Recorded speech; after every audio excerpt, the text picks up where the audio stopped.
Hey, welcome third graders. I hope you guys had an amazing spring break and got to play and relax and have fun.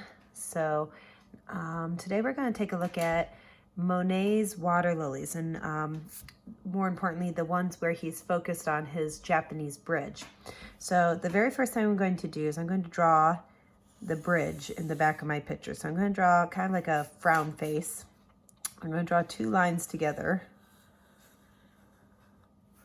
like that. And then I'm going to go up and do two more lines that imitate that line. And then what I want to do is drop those lines to that bridge like that. And I want to go back through and create my railing. So I'm going to go and switch permanent markers and get one that's going to work a little better for me. That's better. So I'm going to come in, oops, that's a little bit wide, and add a few more bars and one last bar in between, just like that.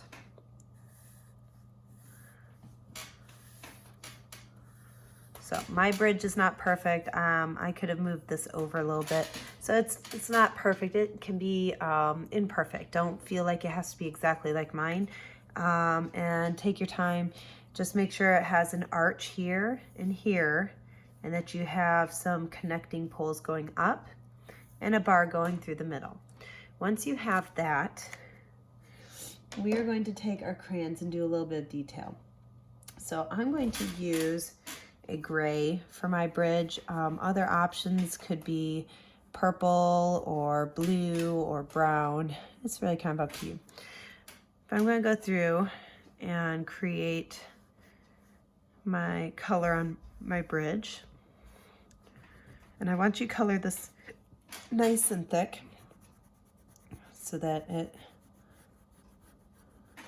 has a lot of crayon in there.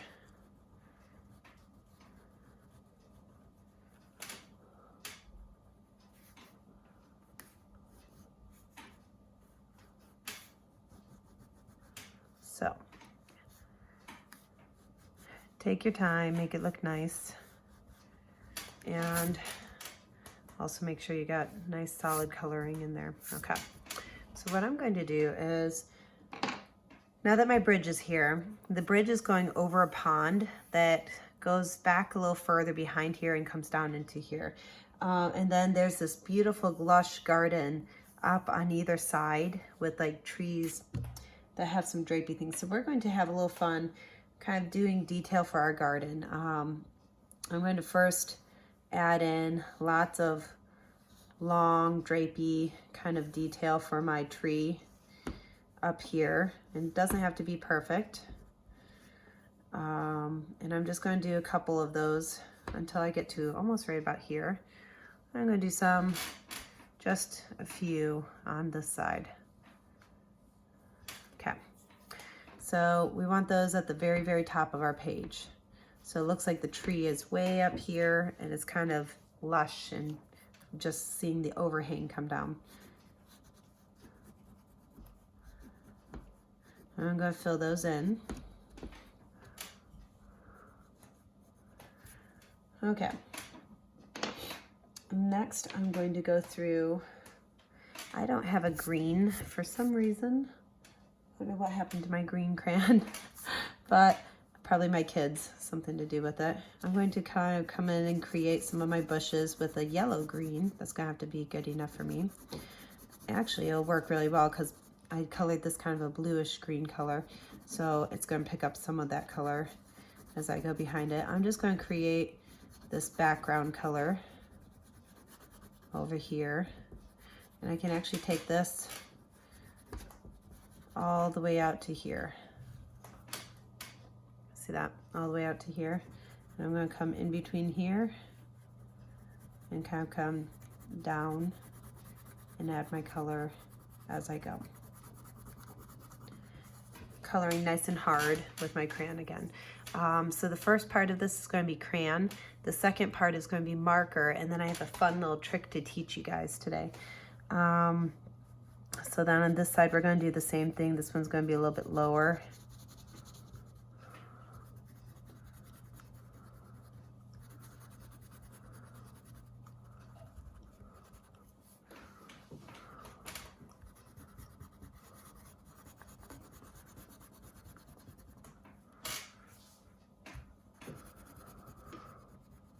If you have a green crayon or lots of different green crayons, you can actually mix up the colors where you put them and add lots of different greens kind of blending in together. I'll give you an example of that with a blue crayon because I don't have any green. But if I were to come in here and add some different colors in and amongst that, it would make it look like there's other plants kind of in and around here. I could even go over it a second time. So I can kind of, and you can make them look like bumpy like this, or like shooting up like this. So there's lots of options. You don't have to stick to any one general kind. You can kind of do lots of different details. All right, and I may add just a few of these over here too, because that's kind of fun. Sorry, I have a really bad cold right now.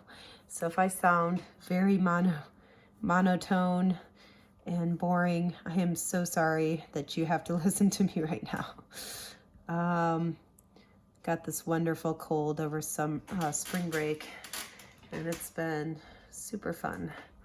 Okay, so I've got my detail in there. You do not have to do all of these extra little things, but if you notice, I'm just using simple line. This is bumpy lines. These are straight lines that kind of zigzag out in different directions. Some of these are just little scribbles. I could come in and just scribble in a couple different colors if I wanted to add more. So really, just to give it a little bit of a garden feel to it. You can draw specific leaf shapes if you want, or you can kind of keep it almost like a little bit of a scribble pattern. It doesn't matter which way you go with it.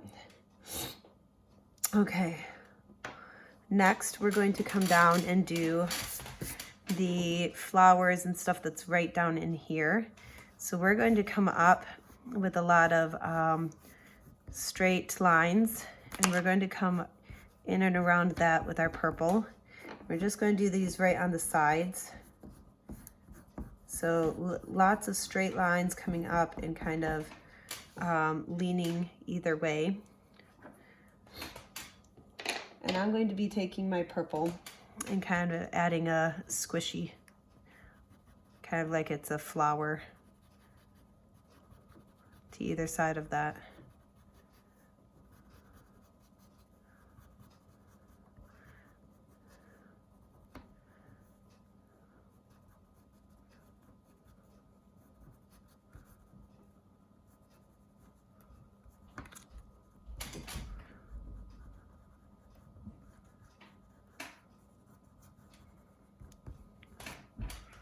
Okay, it doesn't have to be perfect.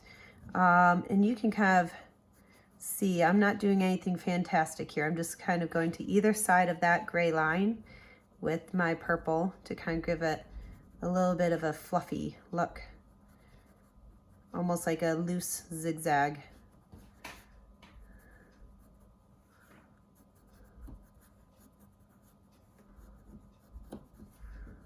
To either side of this.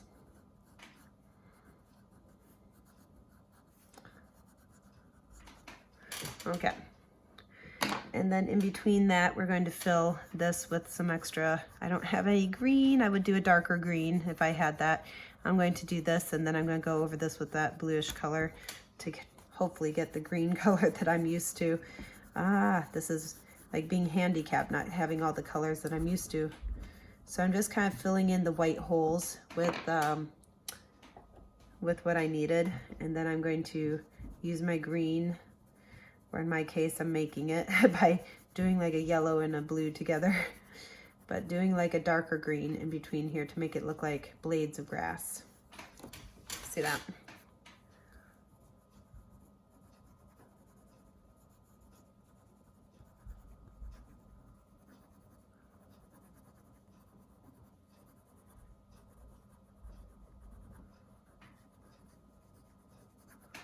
Okay, so we should have this flowery look on either side, kind of just different greens in the background.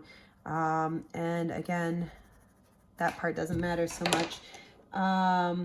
The real fun part is going to be what we're going to do in the center. So I'm going to be using my, oh, there it is, my white and my pink to create flowers. But before I do that, I'm going to create lily pads.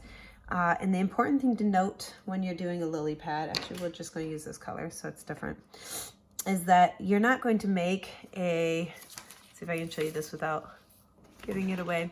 You're not going to make a perfect circle, actually, that would kind of look like a Pac-Man, because that's what a lily pad actually looks like, because that would mean that you're looking directly down on top of it. So if you're looking at from the side, you're actually going to see more like an oval shape, like that. So what we're going to do is fill our pond with lots of these little oval shapes.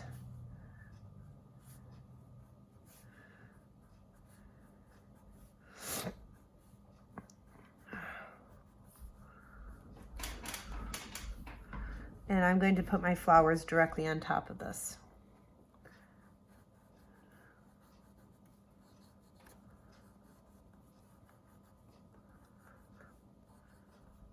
So what I'm going to do is I can choose either or, doesn't have to be both. And I'm just going to give like a little zigzag on top, like a spike, to make it look like a flower.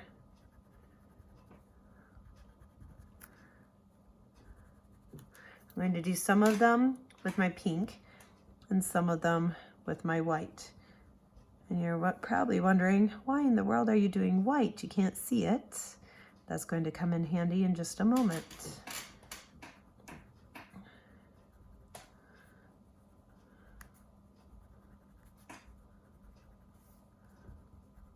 All right, so I know that most of you don't have paint at home. If you have watercolor paint, it would be totally acceptable for you to color in the rest of this with watercolor paint. If you do not have that, here is a cool little trick using markers to give you a similar effect. So what I'm going to do is I'm going to come in and color sideways, almost like water. And I'm just going right over top of these because I'm going to water this down in just a minute. If you do not have paintbrushes at home, I'm not using a paintbrush. I'm going to use a paper towel.